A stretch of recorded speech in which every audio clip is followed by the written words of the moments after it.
नमस्कार दोस्तों आज के इस वीडियो में क्लास 12th में हिंदी चैप्टर जूठन से रिलेटेड अति महत्वपूर्ण प्रश्न देखेंगे। दोस्तों यह काफ़ी महत्वपूर्ण प्रश्न है और 2021 के एग्ज़ाम में आने की पूरी संभावना है, तो वीडियो ध्यान से लास्ट तक देखें एवं चैनल पर नए हो तो चैनल को सब्सक्राइब कर पास वाले घंटी को भी ऑन कर दें, जिससे आपको आने वाला वीडियो का नोटिफिकेशन मिल सके। तो चलिए वीडियो स्टार्ट करते हैं, जिसमें आपका पहला प्रश्न है जूठन है। तो जूठन एक आत्मकथा चैप्टर है। दोस्तों अगला प्रश्न संख्या 2 है, हेडमास्टर जी का नाम क्या था? तो हेडमास्टर जी का नाम कलीराम था। दोस्तों अगला प्रश्न संख्या 3 है, तेरा तो खानदानी काम है, यह कथन किसका है? तो तेरा तो खानदानी काम है, यह कथन हेडमास्टर जी का है। दोस्तों अगला प्रश्न संख्या 4 है, हेडमास्टर जी ने किसकी गर्दन दबोच ली? तो हेडमास्टर ने लेखक मुंशी जी की गर्दन दबोच ली। दोस्तों अगला प्रश्न संख्या 5 है, मुंशी जी कौन थे? तो मुंशी जी एक लेखक थे। दोस्तों अगला प्रश्न संख्या 6 है, 10 मवेशी वाले घर से साल भर में कितना सेर अनाज मिलता था? तो 10 मवेशी वाले घर से साल भर में 25 सेर यानी 12 से 13 केजी अनाज मिलता था। दोस्तों अगला प्रश्न संख्या 7 है, कलीराम हेडमास्टर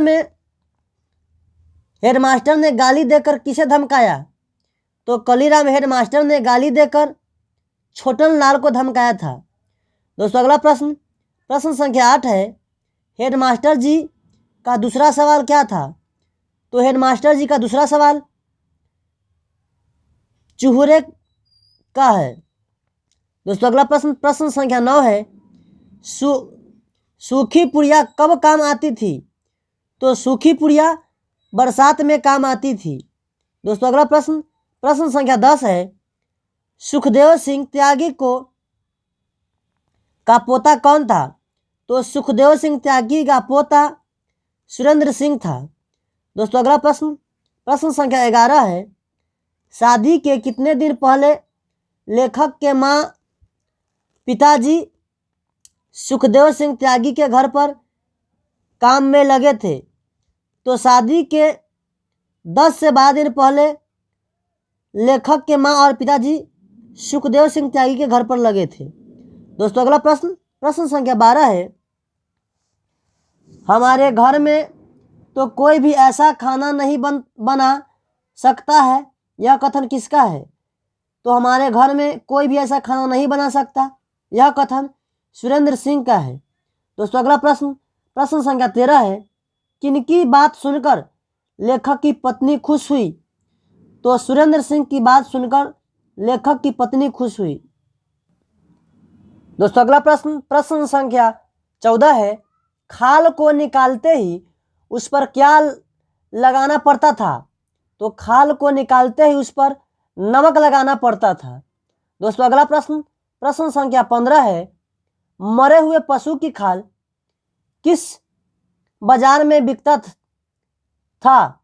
तो मरे हुए पशु की खाल चमड़े बाजार में बिकती थी। दोस्तों अगला प्रश्न संख्या 16 है, लहरों के राजहंस किसकी रचना है? तो लहरों के राजहंस मोहन राकेश की रचना है। दोस्तों अगला प्रश्न संख्या 17 है, लेखक की बहन का नाम क्या था? तो लेखक की बहन का नाम माया था। दोस्तों अगला प्रश्न संख्या 18 है, लेखक को स्कूल में झाड़ू लगाते हुए किसने देख लिया था? तो लेखक को स्कूल में झाड़ू लगाते हुए पिताजी ने देख लिया था। दोस्तों अगला प्रश्न संख्या 13 है, लेखक को परिवेश सम्मान कब मिला था? तो लेखक को परिवेश सम्मान 1995 ईस्वी में मिला था। दोस्तों अगला प्रश्न संख्या 20 है, 2004 में लेखक को कौन सा पुरस्कार मिला था? तो 2004 में लेखक को न्यू इंडिया बुक पुरस्कार मिला था। दोस्तों अगला प्रश्न, प्रश्न संख्या 21 है, छुरी पकड़ते हुए किसके हाथ कांप रहे थे? तो छुरी पकड़ते हुए लेखक के हाथ कांप रहे थे। दोस्तों अगला प्रश्न, प्रश्न संख्या 22 है, चाचा ने खाल को किसमें बांध दिया था? तो चाचा ने खाल को चांदर में बांध दिया था। दोस्तों अगला प्रश्न, प्रश्न संख्या 23 है, जसबीर देहरादून में किसके घर गए थे? तो जसदीन देहरादून में मामा के घर गए थे।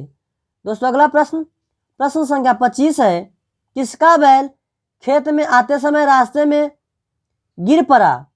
तो ब्रह्मदेव का बैल खेत में आते समय रास्ते में गिर गया था।